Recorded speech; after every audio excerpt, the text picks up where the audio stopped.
Good morning student. अपन कर्तव्यों पर बात कर रहे थे।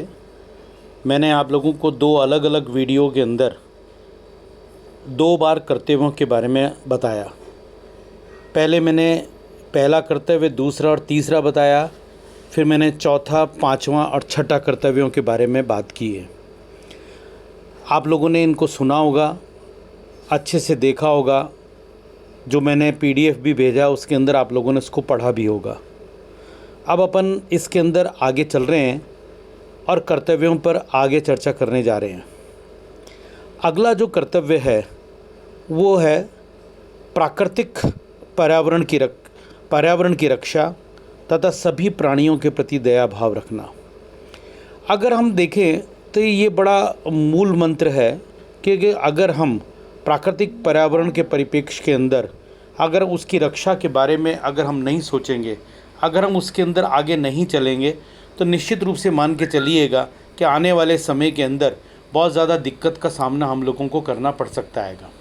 क्यों करना पड़ सकता है कि कुल मिला के अगर हम देखें तो स्थिति ये है कि पर्यावरण के संरक्षण के लिए आज पूरी दुनिया चिंतित है। पूरी तरह से दुनिया के अंदर पर्यावरण संरक्षण को लेकर चर्चा चल रही है। और इस परिप्रेक्ष्य के अंदर अगर हम देखने की कोशिश करें तो लगातार तरीके से प्राकृतिक पर्यावरण जो है वो बहुत ज़्यादा ख़राब होने की स्थिति के अंदर पहुंचा हुआ है। और इसके लिए हर व्यक्ति का दायित्व बनता है वो पर्यावरण के प्रति सजग रहे और उसके अंदर अपनी पूरा जितना भी योगदान दे सकता है वो देने की कोशिश करे।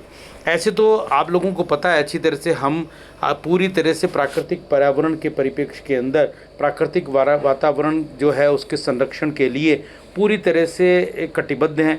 तुलसी हमारे घरों में होती है, केले की पेड़ की पूजा करते हैं, पीपल के पेड़ की पूजा की जाती है, पीपल को काटा नहीं जाता। पूरे तरीके से पूरे जीवन के अंदर एक वृक्ष लगाने के लिए कहा जाता है। और इस तरह से हमको ये पूरी तरह से बचपन से सिखा दिया जाता है कि वास्तविक रूप से हम कैसे एक तरह से प्राकृतिक पर्यावरण की रक्षा के लिए पूरी तरह से सामने आए। और आज की तारीख में जब पूरे वर्ल्ड के अंदर जब ओजोन परत में छिद्र की बात चल रही है, जब पूरी तरह से समुद्र का पानी ऊपर उठने की बात है, धीरे धीरे हिमखंड पिघल रहे हैं, उस परिप्रेक्ष्य के अंदर जब वातावरण के अंदर बहुत ज़्यादा कार्बन डाइऑक्साइड की स्थितियाँ बनी हुई हैं तो हमारा और दायित्व बनता है। और मैं आप लोगों से यहाँ कहूँगा कि इस परिप्रेक्ष्य के अंदर आपको हर हालत में इसका खाली अक्षरतः पालन करने की बात नहीं बल्कि प्रैक्टिकल रूप से इसका पूरी तरह से अंजाम देने की आवश्यकता है, जिसके अंदर आप अपने जीवन के अंदर एक पेड़ लगाएं, निश्चित रूप से लगाएं और उस पेड़ का संरक्षण करें, उस पेड़ को एक तरह से बड़ा करने में मदद करें। तब वास्तविक रूप से आप मान के चलिएगा कि हम प्राकृतिक पर्यावरण के मामले के अंदर, प्राकृतिक पर्यावरण के परिप्रेक्ष्य के अंदर हम अपना इस कर्तव्य को पूरा करने की बात इसके अंतर्गत करेंगे। अगला कर्तव्य है वैज्ञानिक दृष्टिकोण और एक तरह से मानवतावाद व ज्ञानार्जन का विकास करना। वैज्ञानिक दृष्टिकोण से मतलब यही है कि हम पूरी तरह से अंधविश्वासी ना हो, हम हर हालत के अंदर हमारी परंपराओं को निश्चित रूप से ध्यान में रखें, हम उन सब चीज़ों को देखें क्योंकि हमारे यहाँ तो जो भी चीज़ें हैं वो सब वैज्ञानिक आधार पर ही है।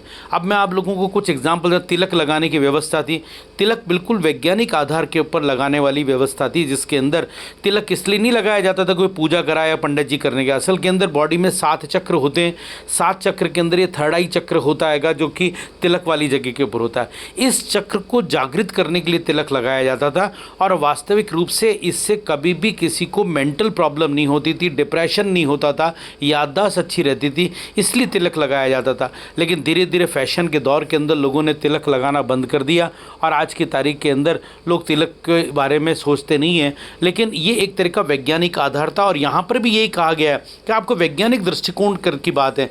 जैसे लेडीज़ बिछुए पहनने की बात है, बिछुए एक्यूप्रेशर से स्थितियाँ थी, अब कान छिदवाने के एक्यूपंक्चर वाली स्थितियाँ थी, पैर छूने की बात थी, पूरा बॉडी बैंड होता था जिससे क्या बैकिंग जैसी प्रॉब्लम नहीं होती थी।